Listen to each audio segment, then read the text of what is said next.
آپ کے نصاب میں فگرز آف اسپیچ بھی ہے، تو فگرز کے معنی، فگرز آف اسپیچ جیسے عربی میں ثنائے بدائے ہوتا ہے جس کو کہتے ہیں زبان کی خوبصورتی، ornaments of language, decoration of language, ٹھیک ہے، یعنی کہ زبان میں کچھ ایسی چیزیں شامل کر دیتے ہیں جس سے زبان خوبصورت ہو جاتی ہے، ٹھیک ہے، اور فگرز آف اسپیچ لینگویج کے لیے وہی کام کرتے ہیں جس طرح سے زیورات دلہن کے لیے کام کرتے ہیں۔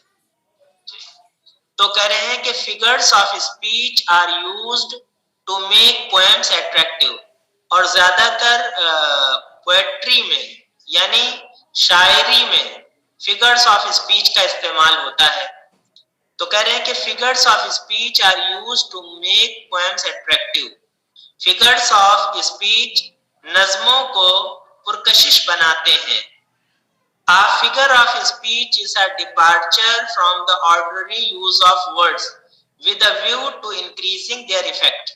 کہہ رہے ہیں کہ فگر آف اسپیچ یہ ایک طرح کی ہجرت ہوتی ہے۔ ڈپارچر کا مطلب ہوتا ہے گویا کہ اپنی جگہ سے دوسری جگہ جانا، تو فگر آف اسپیچ ایک طرح کی ہجرت ہوتی ہے اور ایک طرح کا ڈیویشن ہوتا ہے from the ordinary use of words. دیکھیے ہر ایک لفظ ایک خاص معنی کے لیے وضع کیا گیا ہے، ٹھیک ہے، لیکن اگر جس معنی کے لیے وہ لفظ وضع کیا گیا ہے وہ معنی نہ لے کر کے دوسرے معنی مراد لیے جائیں تو پھر یہ فگر آف اسپیچ ہوتا ہے۔ جیسے مثال کے طور پہ سٹار ہوتا ہے، تو سٹار کے معنی تو تارے کے ہوتے ہیں، لیکن اگر کوئی یہ کہے کہ my eldest son is the star of the family, مطلب یعنی میرا سب سے بڑا بیٹا وہ پریوار کی آنکھوں کا تارا ہے، تو اسٹار یعنی کہ وہ اسٹار نہیں ہے جو کہ آسمان میں ہوتا ہے، بلکہ اس بڑے لڑکے کی فیملی میں وہی اہمیت ہے جو آسمان میں تارے کی ہے۔ تو یہاں پہ تارا بول کر کے پیارا مراد ہے، تارا بول کر کے پیارا مراد ہے، ٹھیک ہے، سمجھ میں آ رہا آپ کو؟ جی سر جی تو کہہ رہے ہیں کہ جی A figure of speech is a departure from the ordinary use of words، یعنی کہ جس معنی کے لیے وہ لفظ وضع کیا گیا ہے وہ معنی نہ لے کر کے دوسرے معنی مراد لینا، with a view to increasing their effect، اور ایسا کیوں کرتے ہیں؟ اس سے زبان و بیان میں زور پیدا ہوتا ہے، زبان و بیان میں زور پیدا ہوتا ہے، حسن پیدا ہوتا ہے۔ تو کہہ رہے ہیں کہ some important figures of speech are discussed below، یہاں پہ کچھ figures of speech ہیں جو ابھی زیر بحث آئیں گے۔ نمبر 1 سیملی، اس کو اردو یا عربی میں تشبیہ کہتے ہیں، جیسے آپ نے البلاغۃ الواضحہ میں سب پڑھا ہے، سیملی کے معنی تشبیہ کے ہوتے ہیں، میٹافر کے معنی استعارہ، پرسونیفیکیشن کا مطلب ہوتا ہے یعنی کہ تجسیم، یعنی کسی بے جان چیز کو جاندار کی طرح سے سمجھنا، پرسونیفیکیشن۔ اپوسٹرافی کے معنی ہوتے ہیں خطاب، یعنی کسی بے جان چیز کو اس طرح سے مخاطب کرنا گویا کہ کسی جاندار کو مخاطب کر رہے ہیں، اپوسٹرافی۔ پھر ہے آگزی موران، آگزی موران کے معنی اجتماع ضدین، یا یہ بتایا جائے گا اجتماع ضدین یعنی کہ دو چیزیں، جیسے ہی از دا وائزسٹ فول، مطلب یعنی کہ وہ سب سے ذہین بے وقوف ہے، جیسے کہیں کہ ہی از ریگولرلی irregular، یعنی وہ پابندی سے ناغہ کرنے والا ہے۔ جیسے کہیں کہ وہ جلیبی کی طرح سیدھا ہے، تو جلیبی کی طرح سیدھا ہے، تو یہ دو اجتماعی ضدین ہیں، اور ایسا اس لیے کرتے ہیں کہ اسپیچ میں، کلام میں ایفیکٹ پیدا ہوتا ہے اور اٹریکشن پیدا ہوتا ہے۔ پھر ہے ہائپر بولی۔ ہائپر بولی کے معنی مبالغہ۔ مبالغہ جو ہوتا ہے وہ بھی لٹریچر اور ادب میں ہوتا ہے۔ اور انومٹوپیا۔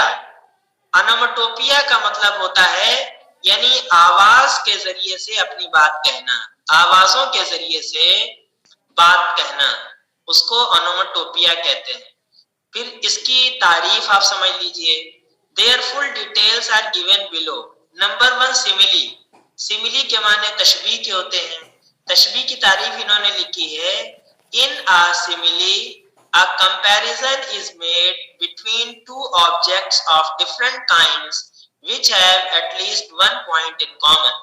کہہ رہے ہیں کہ in a simile، تشبیہ میں a comparison is made، ایک تقابل کیا جاتا ہے between two objects of different kinds، مطلب دو چیزوں کے درمیان جو کہ الگ الگ قسم کی ہوتی، دو الگ الگ قسم کی چیزوں کے درمیان تقابل کیا جاتا ہے۔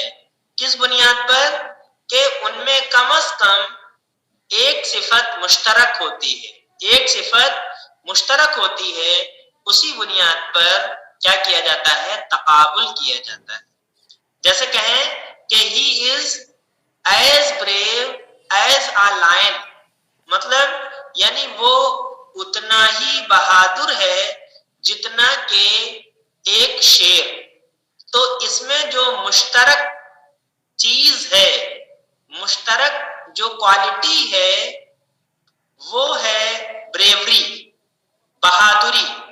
تو اس کی بنیاد پر دو الگ الگ قسم کی چیزوں کے درمیان تقابل کیا گیا ہے، ایک کو دوسری کی طرح سے کہا گیا ہے، تو اس کو سیملی کہتے ہیں۔ اور اس میں ورڈ آف کمپیریزن ہوتے ہیں۔ ورڈ آف کمپیریزن مطلب لائک، لائک کے معنی کی طرح، ایز ہوتا ہے، سو ہوتا ہے، جسٹ ایز ہوتا ہے۔ اب دیکھیں مثال دیکھیں، She sways like a flower in the wind of our song۔ یہ جو لائن ہے یہ ایک نظم کی ہے جس کا نام ہے The Palanquin Bearers، پالکی اٹھانے والے، تو اسی کی نظم ہے۔ اور اس میں جو پالکی اٹھانے والے ہیں وہ پالکی کو لے جا رہے ہیں جس میں دلہن بیٹھی ہوئی ہے، اور وہ ایک گانا گا رہے ہیں۔ تو گانا گا رہے ہیں تو اس وقت یعنی کہ چلتے وقت پالکی میں جو اپس اینڈ ڈاؤنس ہوتے ہیں، جو موومنٹ ہوتے ہیں، ان کو شاعرہ نے یعنی سروجنی نائڈو نے بہت اچھی طرح سے بیان کیا ہے۔ تو اسی نظم کی یہ لائن ہے She sways like a flower in the wind of our song، مطلب she کے معنی وہ، مراد ہے پالکی، sways کے معنی لہراتی ہے، like a flower ایک پھول کی طرح۔ اب یہاں پہ پالکی کو پھول سے تشبیہ دی ہے، حالانکہ پالکی پالکی ہے اور پھول پھول ہے، لیکن ان دونوں الگ الگ قسم کی چیزوں کے درمیان ایک صفت ہے جو کہ مشترک ہے، وہ ہے فلیکسیبلٹی، وہ ہے موومنٹ، لہرانا، ٹھیک ہے۔ تو she sways like a flower، وہ ایک پھول کی طرح سے یعنی پالکی ایک پھول کی طرح سے لہراتی ہے in the wind of our song، ہمارے گیت کی ہوا میں، یعنی جس طریقے سے ہوا سے پھول لہراتا ہے تو اسی طرح سے گیت ہم گا رہے ہیں اور بہت ہی خوش ہو کر کے چل رہے ہیں، تو وہ پالکی بھی لہرا رہی ہے۔ سمجھ میں آیا بھیا؟ جی سر جی۔ جی دوسری مثال دیکھو بیٹا، جی سر۔ She hangs like a star in the dew of our song، مطلب she کے معنی وہ، یہ لائن بھی اسی نظم کی ہے جس کا نام ہے دا پیلنکوئن بیئررز. اس میں شاعرہ یعنی سروجنی نائڈو کہہ رہی ہے کہ شی ہینگز، وہ لٹکی ہوئی ہے، لائک اے اسٹار، ایک تارے کی طرح، ان دا ڈیو آف آور سانگ، ہمارے گیت کی شبنم میں. مطلب یہاں پہ گیت کو شبنم مانا انہوں نے، اور یہاں پہ جس طریقے سے شبنم اور اوس ہوتی ہے، اس کی بوند ہوتی ہے، تو اس میں تارے کا عکس ریفلیکٹ ہوتا ہے. یعنی کہ جس طریقے سے آئینے میں کسی کی تصویر منعکس ہوتی ہے، اسی طرح سے شبنم کے قطرے میں تارے کا عکس پڑتا ہے، ریفلیکٹ ہوتا ہے. تو ایسا لگتا ہے کہ اس بوند کے اندر وہ تارا لٹکا ہوا ہے، وہ اس میں مقید ہے.